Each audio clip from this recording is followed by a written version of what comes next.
जय श्री महाकाल। घर की शक्तियाँ बिगड़ जाती हैं तो उन्हें कैसे सही करें।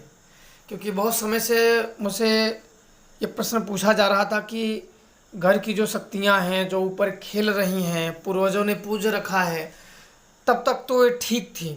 जब वो दूसरी पीढ़ी पे आई तो वहाँ से नुकसान होना शुरू हो गया और अलग तरीके से बहुत सी समस्या उनमें उत्पन्न हो गई। तो इस विषय पे आज आप सब लोगों को बताऊंगा, तो आप लोग जान जाइए इस सब के बारे में। सबसे पहले ये होता है कि जब पूर्वज लोग, जो हमारे आगे के लोग शक्तियाँ पूजे हैं, तब उन्होंने ये शक्तियों को सही प्रयोग किया है। जब वो गुजर गए, उनकी डेथ हो गई, तो इसके बाद जो आने वाली पीढ़ी के पास शक्तियाँ मिली, वहाँ से गड़बड़ हो गई। या तो खेल नहीं रही है, या तो कोई शक्ति ऊपर आ रही है तो आने के बाद भी कुछ पता नहीं चल रहा है, समस्या ज्यों की त्यों बनी रही है, कुछ निष्कर्ष नहीं निकल रहा है।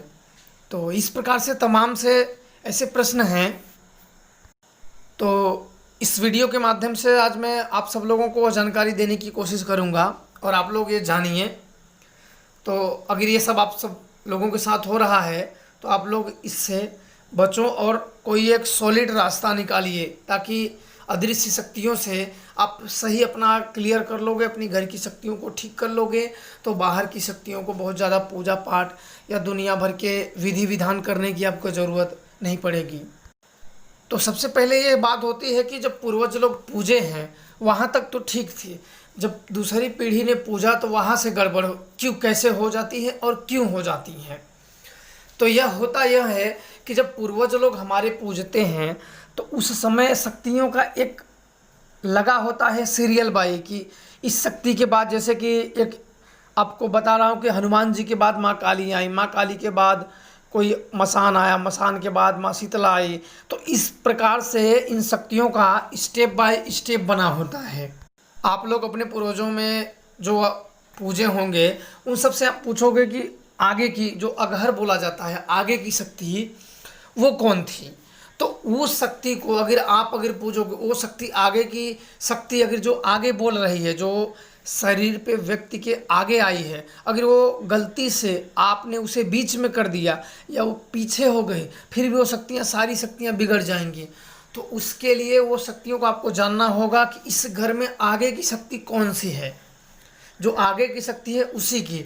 और जो दूसरे नंबर को बुलाया जाता है, किसी जैसे दूसरी पीढ़ी के ऊपर बुलाए जाते हैं, तो सबसे पहले जो गुरु होता है वो अपने शिष्यों को एक अपनी शक्ति को एक कवच बांधता है, एक पहरा देता है, ताकि कोई भूत प्रेत नेगेटिव एनर्जी उसके शरीर के ऊपर हावी ना हो।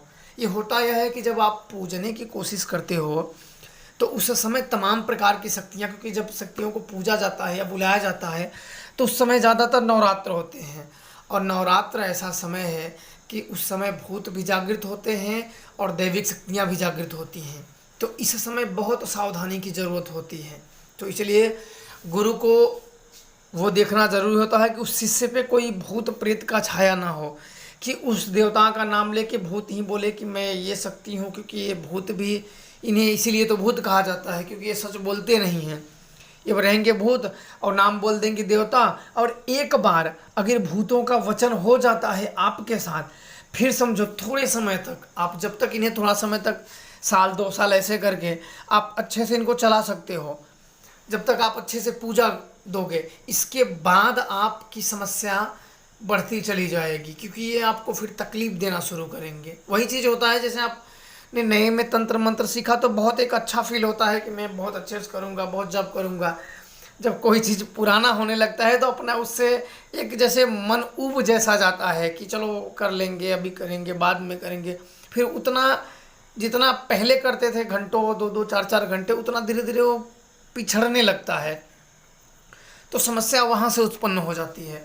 तो इसलिए आप सब लोग इस प्रकार से अगर समस्या से हैं तो सबसे पहले आप लोग, मेरा तो यही सजेशन है कि आप लोग अपने नज़दीक का गुरु ढूंढिए। क्योंकि दूर का गुरु है, चलो मैं हूँ मान लो, तो मैं आपको उतना समय बिल्कुल नहीं दे पाऊँगा। आपने जो हुआ किया, लेकिन मैं उतना समय आपको बिल्कुल नहीं दे पाऊँगा, क्योंकि इसमें समय देने वाला काम है।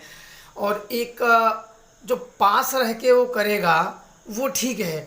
तो आप कोई ऐसा गुरु ढूंढे कि जो आपके पास का हो, अगल बगल, उसे पकड़ के लाइए और उसे बात करिए कि मेरे घर की शक्तियाँ ऐसे गड़बड़ हो गई हैं। आप देखिए कि मेरे घर की शक्तियाँ, अघर कौन है, आगे की शक्ति कौन है, वो कहीं आगे पीछे, या अपने घर में और जो बुजुर्ग लोग हैं उनसे पता करिए।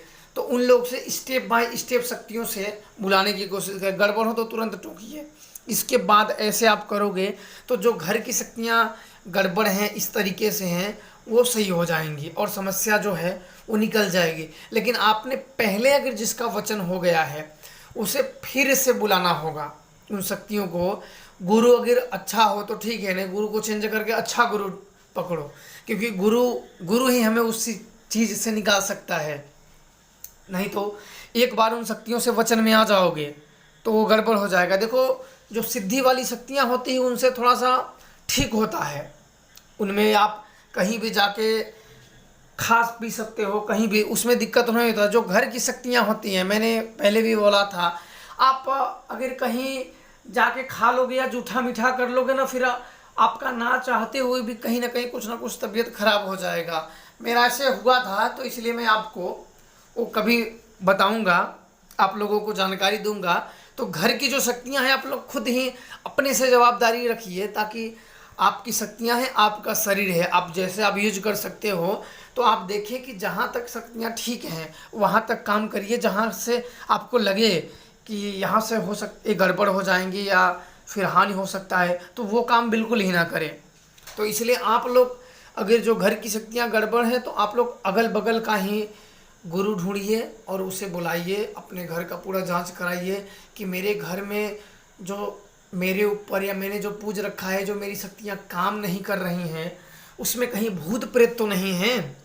आखिर जो ये शक्तियाँ काम क्यों नहीं कर रही हैं, और इसमें कहीं वचन द्वारा ये भूत प्रेत या कोई और शक्ति, जिन्न जिन्नात, ये दुष्ट शक्तियाँ कोई देवताओं के नाम पे तो वचन नहीं ले लिया है, जो बाद में मुझे परेशान कर रहा है, मेरा जो भोग वो खा रहा है, और मेरी जो खुद की शक्तियाँ हैं वो भोग पा नहीं रही हैं। तो ये सब आप लोगों को बताने के लिए बहुत है, लेकिन मैं इतना एक वीडियो में बता ही नहीं सकता हूँ। ये बहुत बड़े भेद होते हैं, ना तो मैं आपको एक वीडियो में बता सकता हूँ, ना तो एक वीडियो में आप समझ सकते हो। ये बहुत लंबा विधि विधान है, आपको एक एक बात अगर समझना होगा तो बहुत पार्ट में बन जाएंगे। तो इसलिए मैं थोड़े में आप लोगों को बताना चाहता हूँ कि आप गुरु ही कर लेंगे तो मार्गदर्शन आपको कर लेगा, तो उससे निकल जाओगे। नहीं तो आप 17 प्रकार के धक्के खाओगे 17 जगह पे, तो वो आपको काफ़ी समस्या, और जिस जगह जाओगे तो एक शक्तियाँ एक वचा द्वारा लग जाती हैं। अगर उसने देखा, उस नहीं कर पाया, तो वो भी उसकी शक्तियाँ चिपक जाती हैं उधर ही, तो समस्या बढ़ती चली जाती हैं। तो इसलिए आप लोगों को ये सब अपने नज़दीक का ही गुरु ढूंढ लीजिए, कोई अच्छा सा जो आप लोगों को लगे, या अपने पता कर लें। इसके बाद बुला के उस चीज़ों से आप करिए, ताकि आप इस चीज़ से निकल जाइए। और जो छूट गया हो, जो आप लोग ना समझे हो, आप कमेंट करिए, मैं अगले पार्ट में आप लोगों को बताने की कोशिश करूँगा। जय श्री महाकाल।